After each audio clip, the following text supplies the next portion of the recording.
Hello and welcome to the sixth lecture of Philosophy of Science. It is on a very celebrated philosopher of science named Karl Popper. Mm, Karl Popper was born in the beginning of 19th century, 20th century, and he was born in Vienna, Austria, and he moved to New Zealand for his first teaching assignment. And as I remember, he then joined the London School of Economics and is considered as one of the most influential philosopher of science and a very respected figure in the philosophy of science circle. You can go through his history as well as his works from the Stanford Encyclopedia of Philosophy, as well as a lot of other materials which are available. His books are also available on the internet freely, and you can download them, and they are very good reads. Anyways, I have noted down something which was said about Popper, and that was a very interesting statement by Bondi, if I remember it rightly, who said that there is not much to science than its method, and there is not much to the method than what Popper has said. So it's a very interesting quote which also talks and speaks about the volume of the contribution of Popper to the philosophy of science and the amount of respect he has in the philosophical community. Fine, so let us start because these things and all these things are all these historical remarks, his personal life to his academia and so on, you will find it at a lot of places. So I will come move very fast to the thing which we are discussing right now. I have made two videos on this, and we will keep these videos shorter. The videos on Karl Popper.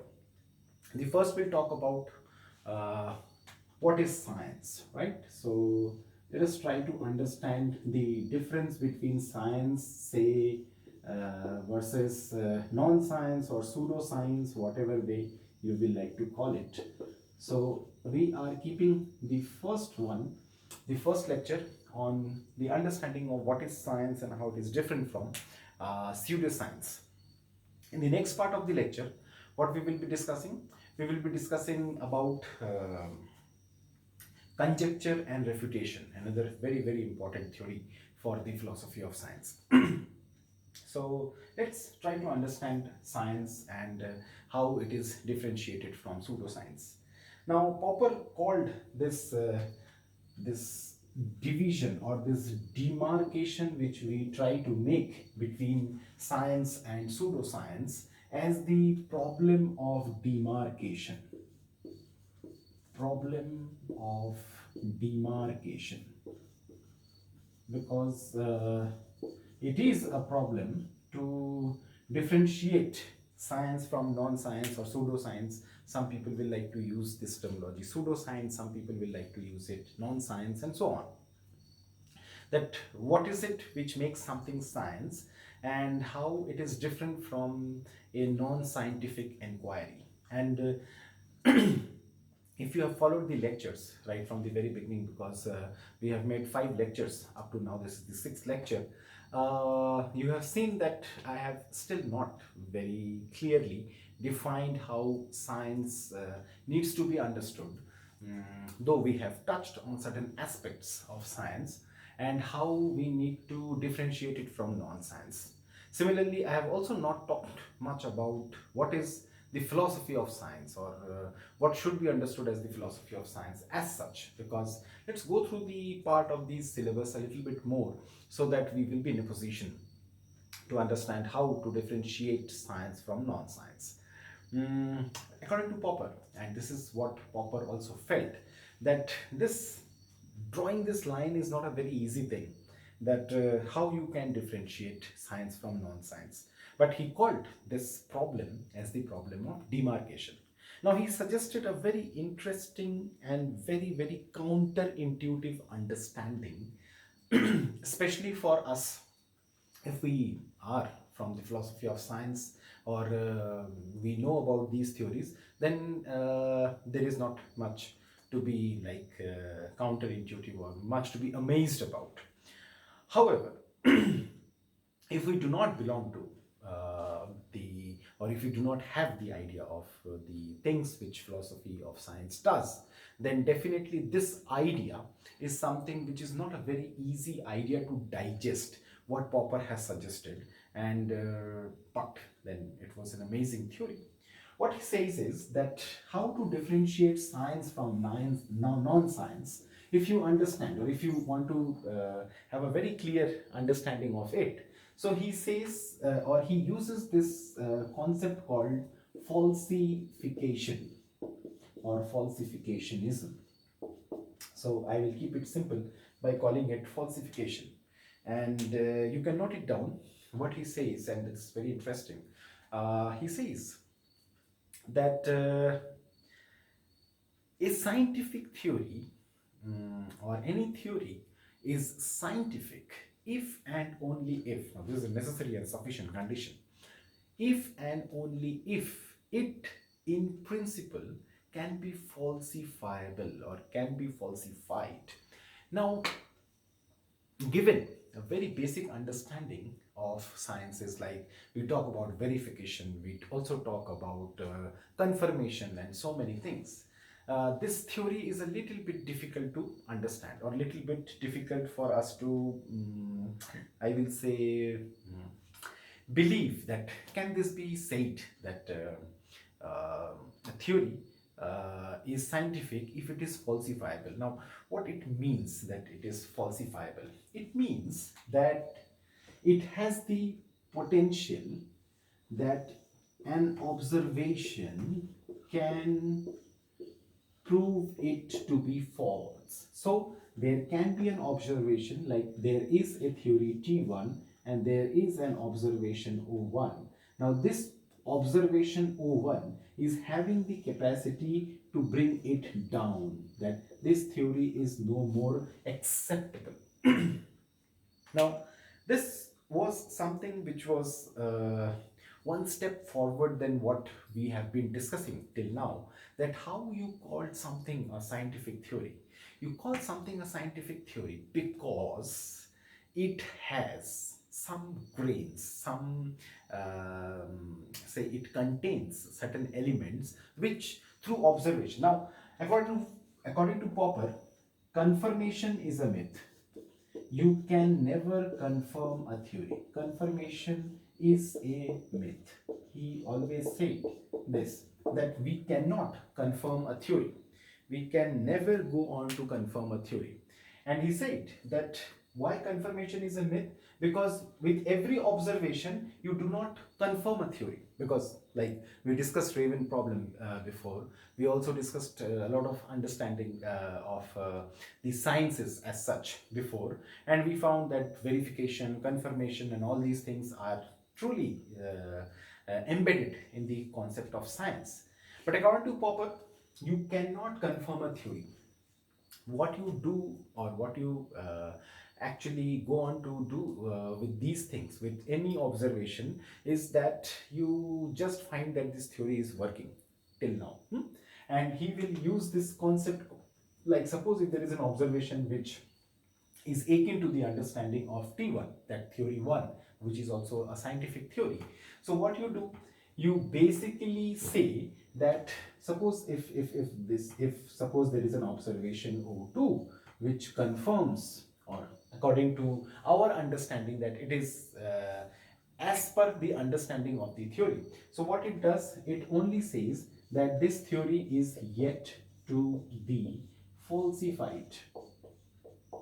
It is not confirming a theory. It is just saying that it is yet to be falsified.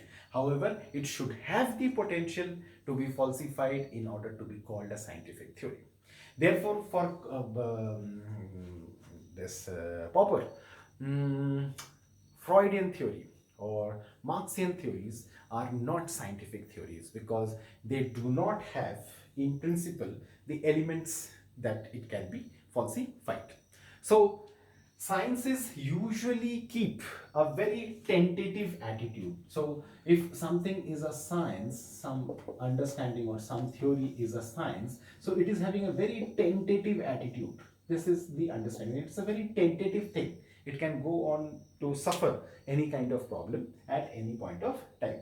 So, this concept was also explained by C.S. Pierce as the understanding of fallibilism, that we believe in fallibilism in a scientific theory. There is nothing called infallible in science, that a scientific theory will stay on forever. It will not be the case.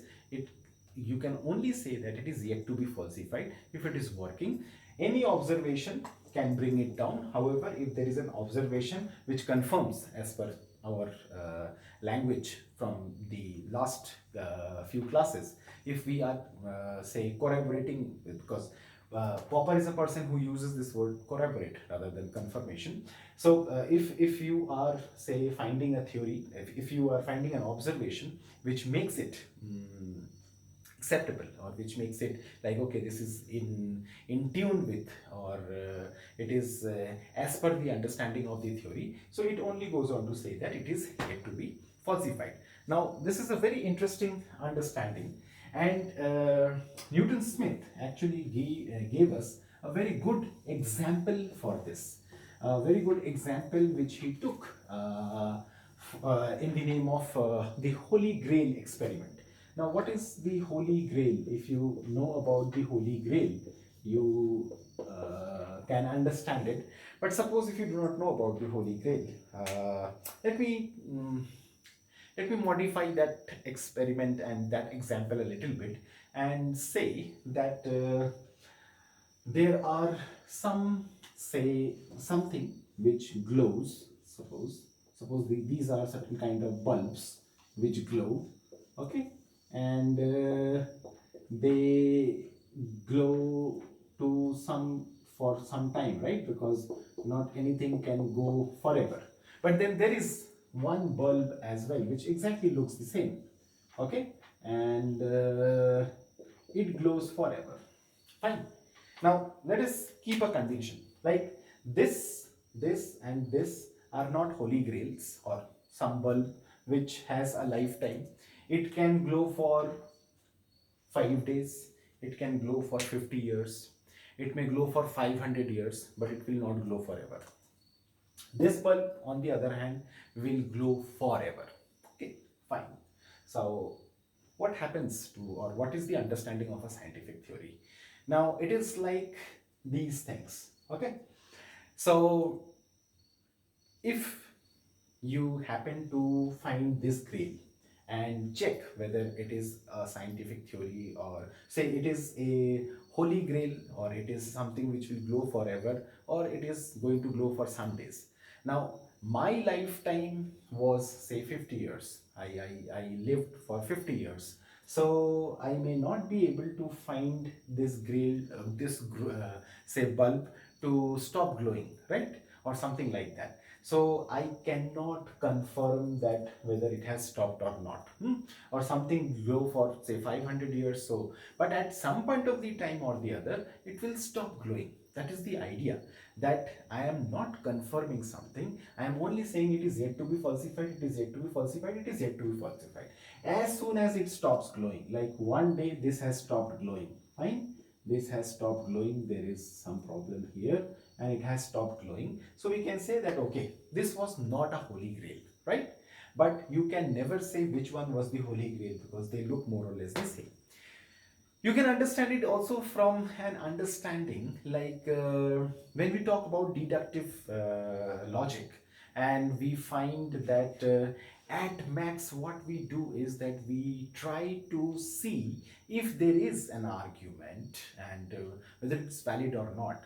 We try to find that is there a substitution instance which can make the premises true and conclusion false. Yes, we can find at least one substitution instance which can make the premises true and conclusion false. We say that the argument is invalid. So what we go on to prove is that this argument is invalid because of this substitution instance. So similarly, as soon as this has stopped glowing, we say that okay, this was not a holy grail. But which among these was the holy grail is something which you can never confirm, right? Because it may keep glowing for your lifetime and for the lifetime of some coming generations as well. Though it will stop at some day, and then only you will go on to find that okay, this was not a holy grail. But can you say whether this one is a holy grail or this one is a holy grail? That will always be a problem. Like in deductive logic also, what we do is that we try to see if we can prove something invalid. If we cannot prove something invalid, it in principle becomes a valid argument, and that can have a few problems as well, because there is something called paraconsistent logic. There are a lot of other kind of logics which do not accept the tenets, certain tenets, not all, certain tenets of deductive logic as well. So given this understanding, you must also understand that what is considered as a science, that which has in principle something which can falsify the theory. That means there can be an observation, there can be a finding which can go on to prove the theory wrong.